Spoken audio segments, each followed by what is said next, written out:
Pacific ocean के Mariana trench की गहराई में नवरस की टीम लगातार ड्रिलिंग कर रही होती है। ये इंडस्ट्रीज के लिए काम करते हैं। ड्रिलिंग करते करते सतह से कई किलोमीटर नीचे पहुंच चुके हैं, जहां पर इनका स्टेशन है। इनकी टीम की जो लीडर है उसका नाम नोरा है। नोरा एक मैकेनिकल इंजीनियर है। नोरा ब्रश करते हुए अपने आप से बातें कर रही होती है, जैसे किसी को याद कर रही हो। तभी यहां पर एर्थक्वेक आता है, जिससे पूरा का पूरा स्टेशन तबाह हो जाता है और अंदर पानी भरना शुरू हो जाता है। चारों तरफ अफरा तफरी होना शुरू होगा जाती है। सब अपनी जान बचाने के लिए भाग रहे हैं, लेकिन किसी को नहीं पता कि यहां से जैसे तसे किसी तरह से कंट्रोल रूम तक पहुंच जाती है, जहां पर उसके साथ बाकी लोग भी कंट्रोल रूम की तरफ आ रहे होते हैं। लेकिन नोरा को दरवाजा बंद करना पड़ता। अगर वे दरवाजा बंद नहीं करती तो वे भी पानी में बह जाती। इसके बाद वे अपने साथियों से कांटेक्ट करने की कोशिश करती है, लेकिन उसका कोई भी कांटेक्ट नहीं होता, बल्कि उसे अजीब सी क्रिएचर्स की आवाज सुनाई देती है।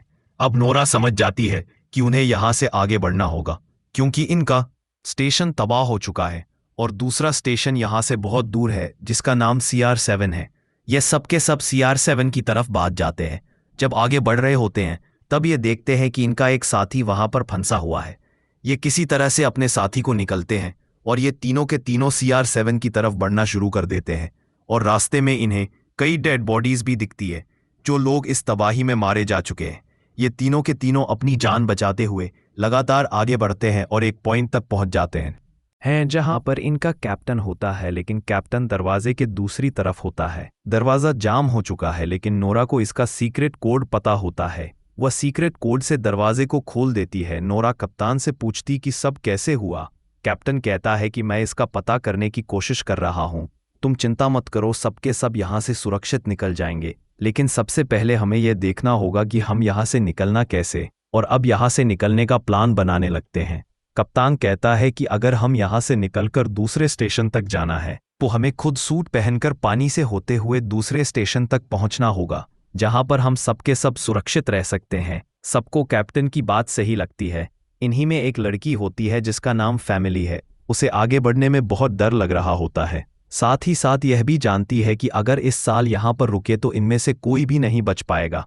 इसीलिए यह फैसला करते हैं कि आगे बढ़ेंगे, पर सबसे पहले यह ऊपर दूसरे स्टेशन की तरफ बढ़ते हैं। यह अपनी सभी डिवाइस इसको ऑन कर लेते हैं, लेकिन अर्थक्वेक की वजह से पूरा सिस्टम खराब हो चुका होता है। इन्हें कोई भी जवाब नहीं मिलता। इनके साथ एक और बड़ी समस्या होती है, जो सूट इनके पास है। अगर यह पहनकर ऊपर की तरफ जाते हैं तो हो सकता है कि दूसरे स्टेशन तक पहुंचने से पहले इनकी सूट की ऑक्सीजन खत्म हो जाए और यह सबसे सब बीच रास्ते में ही मारे जाएं। इसीलिए फैसला करते हैं कि यह पॉड्स तक जाएंगे। इस पॉड से दूसरे स्टेशन तक जा सकते हैं, और पॉड्स पानी की गहराई में एक तरह की सेफ्टी पॉड्स होती है, जिससे ऊपर की तरफ जा सकते हैं। लेकिन अभी भी इन सब के दिल में डर होता है। तब एक बार फिर से अर्थक्वेक आ जाता है और ये समझ जाते हैं कि अब इनके पास कोई भी चारा नहीं है। ये सब के सब अपना सूट पहनना शुरू कर देते हैं। नोरा का वो साथी जो सबसे पहले उसके साथ था, उसके हेलमेट में फॉल्ट होता है, जिसकी वजह से उसके अंदर पानी भरना शुरू हो जाता है और उसकी वहीं पर मृत्यु हो जाती है। और नोरा उसकी मृत्यु से बहुत ज्यादा दुखी होती है कि चिंता मत करो, हम सब के सब यहां से सुरक्षित बाहर निकल जाएंगे। यहां से बाहर निकलने के लिए ऊपर की तरफ बढ़ते हैं एलिवेटर से। यहां पर ये ऊपर की तरफ बढ़ सकते हैं, लेकिन ये अपना पूरा रास्ता एलिवेटर से तय कर देते हैं। नहीं कर सकते तभी कैप्टन 2 आदमियों को बाहर भेजता है ताकि वो पॉड्स को ढूंढ सके, जिससे ये ऊपर की तरफ बढ़ सके। अब जो 2 लोग बाहर आते हैं वहां पर बहुत सारे एग्स होते हैं, उसी क्रीचर के होते हैं जो पूरी तबाही मचा रहा है। यहाँ पर कोई भी अर्थक्वेक नहीं आ रहा होता है यहाँ, बल्कि ये कोई क्रिएशन कर रहा होता है। यहाँ पर इन पॉड्स भी नहीं मिलते, जिससे ये सुरक्षित तरीके से ऊपर की तरफ बढ़ सकते हैं, क्योंकि सब पहले ऊपर की तरफ निकल चुके होते हैं। तक ये देखते हैं कि सामने वही क्रीचर है जो पूरी तबाही मचा रहा होता है, और इससे पहले वो क्रीचर इन पर हमला करता है। वो उस क्रीचर से ना डरते हुए अपने गन से शूट कर देता है और उसे अंदर स्टेशन में ले आता है। और वो देखते हैं बहुत ही अजीब है, जिसके बारे में उन्होंने कभी पढ़ा है न कभी देखा है। पूरी रिसर्च करने के बाद भी ये समझ नहीं पाते, और अगले पल लाइट चली जाती है और इन्हें एहसास होता है कि कोई इनकी तरफ भाग रहा होता है। जिस क्रीचर को इन्होंने मारा है वो इसका साथी है जो इनकी तरफ बढ़ रहा है, लेकिन उसका आकार पहले वाले से बहुत बड़ा होता है। ये सब अपनी जान बचने के लिए एक डोर से एक टनल के अंदर एंटर कर जाते हैं और पानी की और भी गहराई में जाना शुरू कर देते। तभी वो क्रीचर इनमें से एक को पकड़ लेता है हालांकि ये सब उसे बचाने की कोशिश भी करते हैं, लेकिन ये उसे बचा नहीं पाते। वह क्रिएचर उसे खत्म कर देता है और यहाँ पर अर्थक्वेक की वजह से स्टेशन की चीजें टूटना शुरू हो जाती है, जो इनके सूट से भी टकरा जाती है। इसीलिए अब इनके सूट भी डैमेज हो रहे हैं। सबसे पहले स्मिथ का सूट डैमेज होता है, लेकिन फिर भी लगातार आगे बढ़ रहे होते हैं। तभी यहाँ एक अननोन क्रिएचर आता है और स्मिथ को अपने साथ में ले जाता है। ये सब के सब उसे बचाने की कोशिश भी करते हैं, लेकिन अब नोरा का भी सूट डैमेज हो चुका है, जिससे उसकी ऑक्सीजन भी खत्म होने वाली होती है।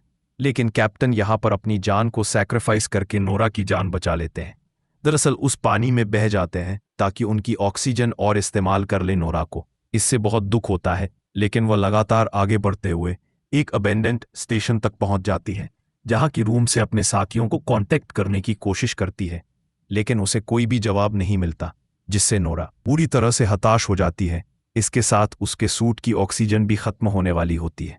तभी नोरा को यहाँ पर एक और सूट मिलता है जो पूरी तरह से प्रेशराइज होता है, यानी कि उसके अंदर भरपूर मात्रा में ऑक्सीजन है। नोरा सूट को पहन लेती है और अब उसके पास एक उम्मीद है कि अगले स्टेशन तक पहुंच जाएगी। इसका नाम रोबोट स्टेशन है। यहाँ से आगे बढ़ती है। तभी उसे रास्ते में स्मिथ और एमिली भी मिलते हैं। स्मिथ की हालत बहुत ज्यादा खराब होती है, वह बेहोश होता है। वह एमिली के साथ मिलकर स्मिथ को लेकर आगे बढ़ती है और मुश्किलों का सामना करते हुए यह स्टेशन तक पहुंच जाते हैं, जहां पर इनका कोई भी साथी नहीं होता, बल्कि यहाँ पर बहुत सारे क्रिएचर्स होते हैं।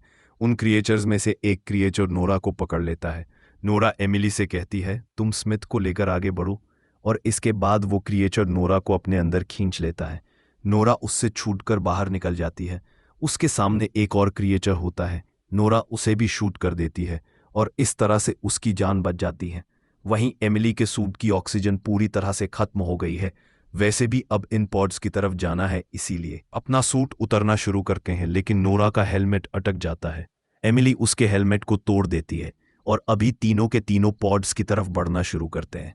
और जब पॉड्स तक पहुंचते हैं तो नोरा को पता चलता है कि यहाँ पर 2 ही पॉड्स हैं जो वर्किंग हैं, यानी कि 2 लोग यहाँ से बाहर निकल सकते हैं। तीसरा पॉड पूरी तरह से खराब होता है। नोरा एमिली और स्मिथ को कहती है, तुम दोनों को जाना होगा, क्योंकि वो जानती है कि ये दोनों एक दूसरे को प्यार करते हैं और वो नहीं चाहती कि ये दोनों अलग हों, इसीलिए अपनी जान को सैक्रिफाइस करने का फैसला कर लेती है। वह इन दोनों को पॉड्स पर बिठाकर सतह की तरफ भेज देती है और आपको पता है कि अब वो बच नहीं सकती, इसीलिए वो पूरे स्टेशन को एक्सप्लॉइट कर देती है और एक बड़े धमाके के साथ सारी क्रिएचर्स मारे जाते हैं और साथ ही नोरा भी, यानी कि उसने अपनी जान देकर सभी क्रिएचर को मार दिया, साथ ही फैमिली और स्मिथ को बचा लिया। अंत में दिखाया जाता है कि पॉड्स के थ्रू एमिली और स्मिथ दोनों के दोनों समंदर के ऊपर पहुंच चुके हैं। इसी के साथ एक फिल्म या कहानी यहीं पर खत्म हो जाती है।